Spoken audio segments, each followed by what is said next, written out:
Good day, students. Today I welcome you to another government class where we'll be looking at ways of safeguarding citizens' rights.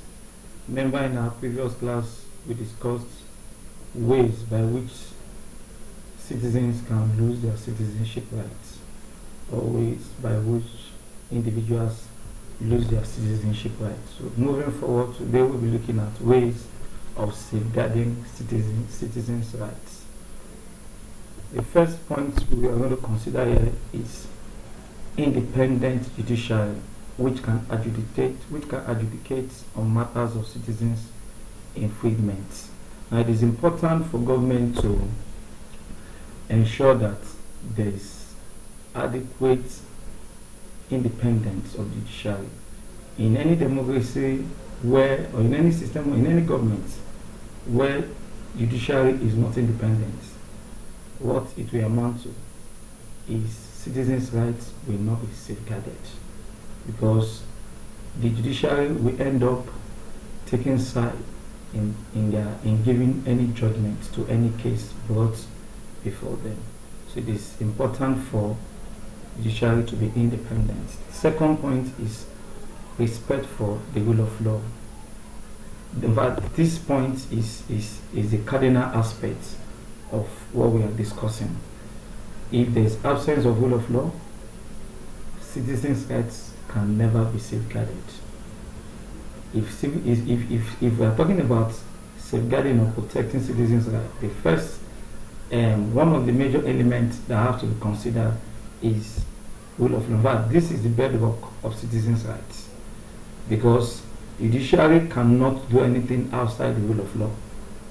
It is not enough for rule of law to be available, or it is not enough for rule of law to be seen or to be enshrined in the Constitution. It is also important for rule of law to be respected.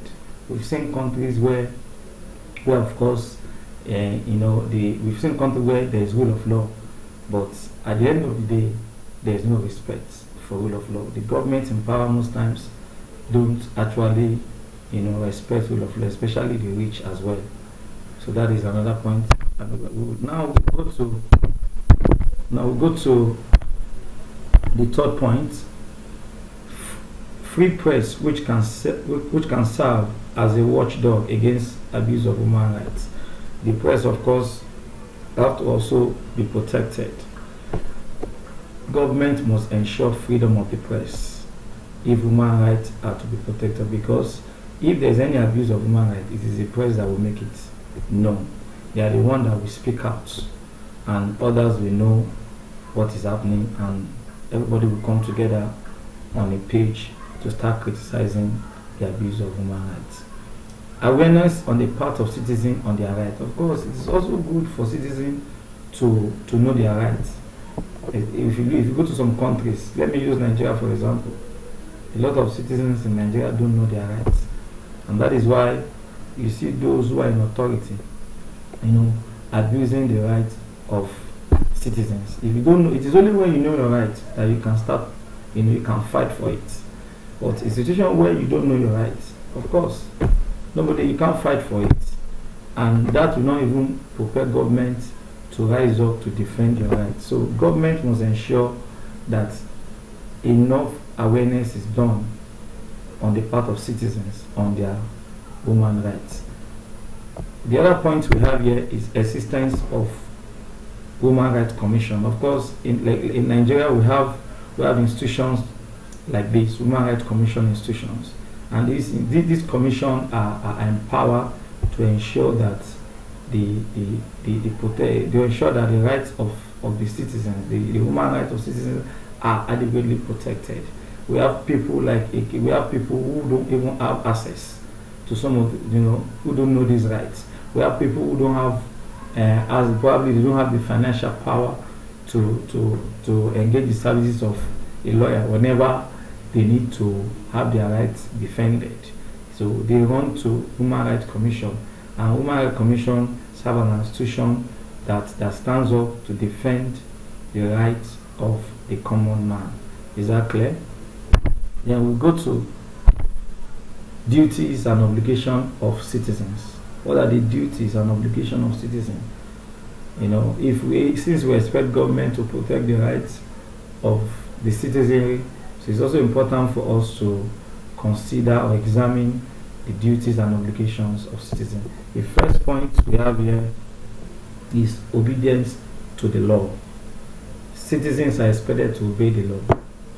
Whenever governments give any law, citizens have no choice than obey the law. Disobedience to the law is an insult to the government in power, and whoever does that will face the law. The second point is prompt payment on taxes and other compulsory bills. Of course, we expect citizens to pay, to be up and doing in terms of payment of their taxes, because the payment of taxes also serve as one of the sources of revenue to government. What we pay as tax, to government is what government will still go further to use in ensuring that development, in fixing things or creating or establishing, providing amenities in the country. So any citizen that decides not to pay his tax or any compulsory levy and bills, such citizen has exercised what we call disobedience to the law. Then we look at another point here: helping law enforcement agency in exposing and attacking crime. It is not also good to support crime. As a citizen, our responsibility is to ensure that we provide adequate information to the law enforcement agency in their bid to expose and attack crime, because if anybody harbors crime, it will definitely backfire. The other point is the citizen is expected to appear as a witness in court when summoned to provide evidence. Of course, we've seen this. If you go to the court of law in Nigeria or in other places, in other countries, you see we have what we call witness box or witness stand, where citizens go, to serve as witness, to testify in any matter, and anybody that is going to, serve as a witness in any case in the court of law must be of good integrity, must have good behavior, and whatever you are saying must be reliable. Is that clear? The next point is participating in electoral process to elect public office holder. It is also the responsibility of citizens to take part in election. This is franchise. Franchise in government is the right to vote and be voted for. The government belongs to us. If as a citizen and you've gotten to the voting age, you've attained the voting age and you don't vote, whatever you see the government doing, even if they are probably when they are not doing well, you don't have any right to criticize them. You only have right to criticize them when you actually took part in the process that brought them into power. Is that clear? Then here we'll be looking at limitation to citizens' rights. Limitation to a citizen's right. What are the limitations to the right of a citizen? This tells us that the right of citizens are not absolute. The right of the citizens are not absolute because there are limitations. The first point here is a citizen has no right to slander another citizen. Second one is a citizen who is convicted and imprisoned may lose his voting rights and movement while in prison. Then we go to the next point here. The citizen has no right to trespass into another person's property. Government may restrict citizen movement during emergency period, coffee. We've seen that in the country. Citizens may be denied to own some property, e.g. weapons of some country, if we discover that citizens are actually storing keeping weapons that can actually destroy, weapons of mass destruction in a building. Such a citizen, it can actually lose the ownership of that building. Exactly. So this is where we end our class for today.